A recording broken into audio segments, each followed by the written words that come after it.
The Coalition for Dialogue on Africa is made up of eminent Africans who have all their lives worked for the development of Africa.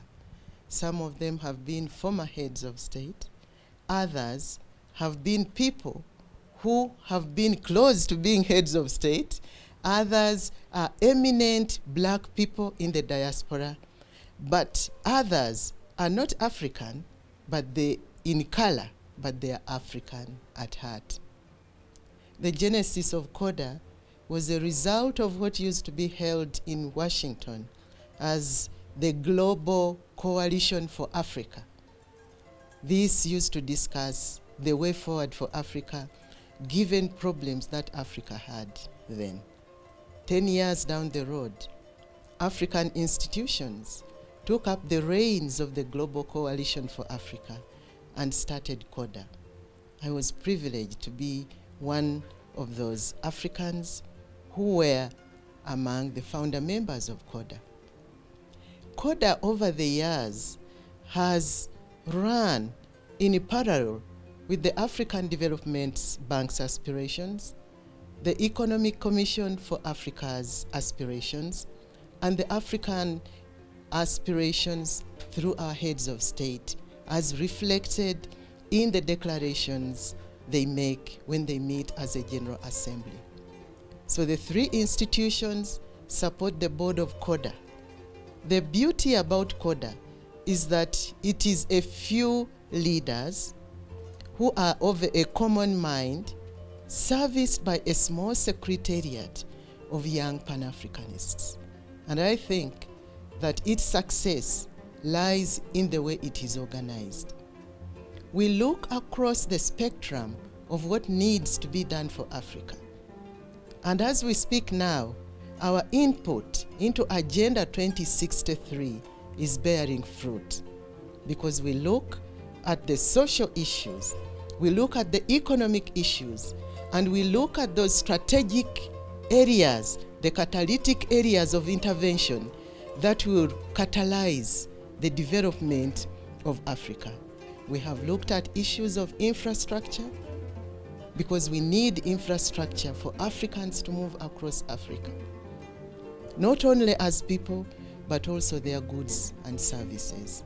So we have worked with experts, technical people, and we came up with blueprints that are now helping to support the master plan for infrastructure development in Africa.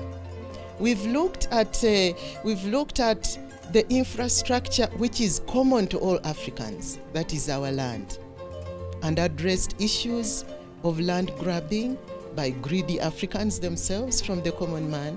We've also looked at the prospect of outsiders coming in through investment to take land away from the people. And we've advised governments on how to handle this issue so that Africans are not disenfranchised from the only resource that they have. We've looked at how natural resources are fueling issues like drug trafficking. We've looked at money laundering.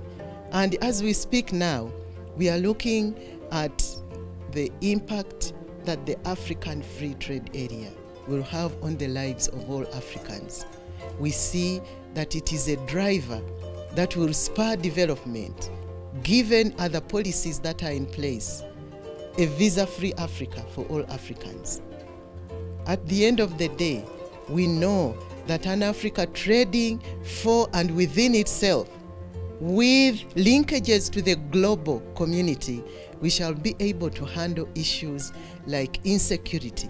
We shall have people who are better served physically, educationally, and health-wise to know that they have an Africa that is giving them the resources to build their own capacity to even go further than any African ever believed.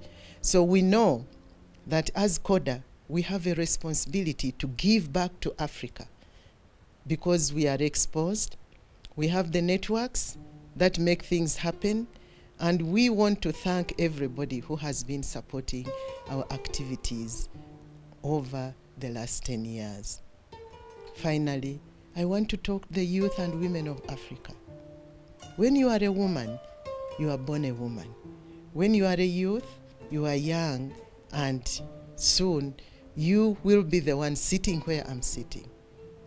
I want to ask the mothers of Africa to take up the challenge of knowing that the foundation of all Africans lies with you.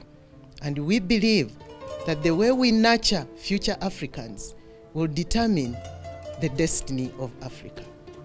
For the young people, I would like to call upon you to come up with your vision for Africa, a Pan-African vision for Africa, situated in the Africa of today or tomorrow.